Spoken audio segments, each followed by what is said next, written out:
Alhamdulillah wa syukurillah wa nikmatillah la haula wa la quwata illa billah. Asyhadu an la ilaha illallah wa asyhadu anna Muhammadar Rasulullah.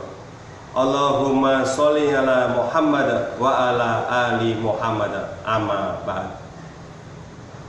Pertama-tama marilah kita panjatkan puja dan puji syukur kehadirat Allah Subhanahu wa taala, yang mana pada kesempatan kali ini sudah memberikan segala nikmat karunia-Nya kepada kita semuanya, sehingga kita bisa menjalankan puasa di bulan Ramadan.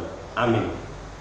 Sholawat serta salam tercurahkan kepada junjungan Nabiullah Nabi besar Muhammad Sallallahu Alaihi Wasallam, yang mana nanti akan kita nantikan syafaatnya di yaumil akhir.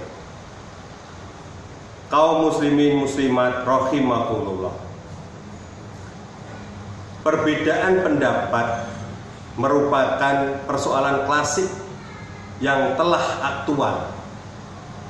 Dikatakan sebagai persoalan klasik karena sejak Rasulullah masih hidup saja perbedaan pendapat itu sering terjadi. Demikian pula perbedaan pendapat dikatakan ulama dan umat Islam dalam menghadapi suatu persoalan pasti selalu ada atau terjadi. Contohnya, belum lama ini kita bangsa Indonesia melaksanakan yang namanya pemilu 5 tahun sekali. Itu pasti ada perbedaan. Contoh lain, masalah penetapan 1 Ramadan ataupun 1 Syawal, pasti ada perbedaan. Oleh karena itu, perbedaan pendapat itu sesuatu hal yang mustahil untuk dihindari. Maka yang penting adalah bagaimana kita menyikapinya.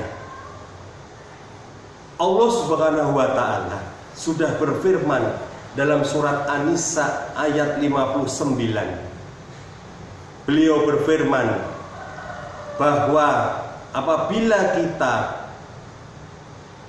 menyikapi suatu perbedaan atau menemukan suatu perbedaan pendapat tentang suatu persoalan, maka kembalikan kepada Allah, yaitu Al-Quran, dan kepada Rasul, yaitu hadis atau sunnah-sunnahnya. Kalau ternyata di dalam Al-Quran dan hadis sendiri memberi peluang untuk berbeda, maka tidak ada pilihan kecuali menghormati perbedaan tersebut.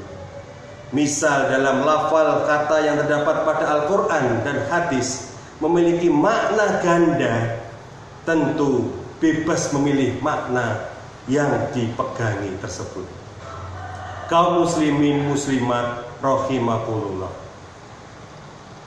kita cukup prihatin karena di kalangan umat Islam terjadi perbedaan pendapat mengenai suatu hal, padahal kadang-kadang hal yang diperdebatkan itu bukan merupakan hal yang prinsip.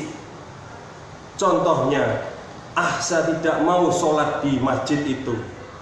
Bisa jadi, saya tidak mau berjamaah di masjid itu. Bisa jadi mereka mendirikan masjid yang baru. Kaum muslimin muslimat rahimakumullah, padahal para sahabat Rasulullah maupun para ulama khususnya pendiri mazhab itu memberikan suri teladan bagaimana seharusnya kita menyikapi sebuah perbedaan tersebut. Mereka tetap saling menghormati satu sama lain, dan ukhuwah Islamiyah tetap mereka pelihara meskipun antara mereka terjadi perbedaan pendapat mengenai suatu hal. Kaum muslimin muslimat rahimakumullah, apabila tidak mau menghormati orang lain, artinya kita Perbedaan pendapat itu berarti sudah seolah kita lebih dari Allah dan Rasul-Nya.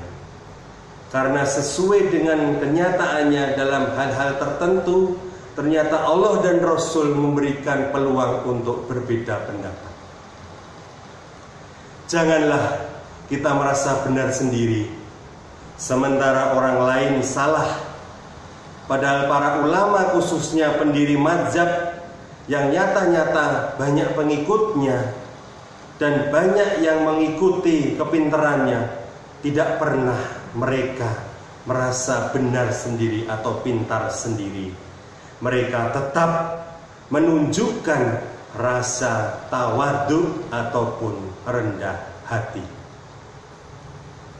Dalam riwayat Imam Ahmad radhiyallahu an, meskipun berbeda pendapat dengan penduduk kota Madinah waktu itu, tetapi beliau tetap mau menjadi seorang imam sholat berjamaah dengan cara menyesuaikan diri dengan kebiasaan penduduk kota Madinah. Demikian pula Imam Syafi'i pernah mengatakan, apabila pendapat beliau bertentangan dengan hadis sahih, maka pendapatnya tersebut harus ditinggalkan, karena pendapat beliau adalah hadis sahih tersebut. Dengan kesimpulan kaum muslimin muslimat rahimahullah, bagaimana kita menyikapi suatu perbedaan pendapat? Itu setidaknya ada 4. Yang pertama, memandang sebagai perbedaan pendapat itu hal yang wajar. Yang kedua, tidak saling menyalahkan dan menganggap ijtihadnya paling benar. Yang ketiga, tetap bekerja sama dalam muamalah kehidupan sehari-hari dan saling toleransi dalam menyikapi khilafiyah. Dan yang terakhir, keempat, berjiwa besar menerima kebenaran. Wallahu a'lam. Demikian kultum yang bisa saya sampaikan. Mudah-mudahan bermanfaat bagi diri saya pribadi maupun kaum muslimin muslimat rahimakumullah. Bila itu hidayah. Wassalamualaikum warahmatullahi wabarakatuh.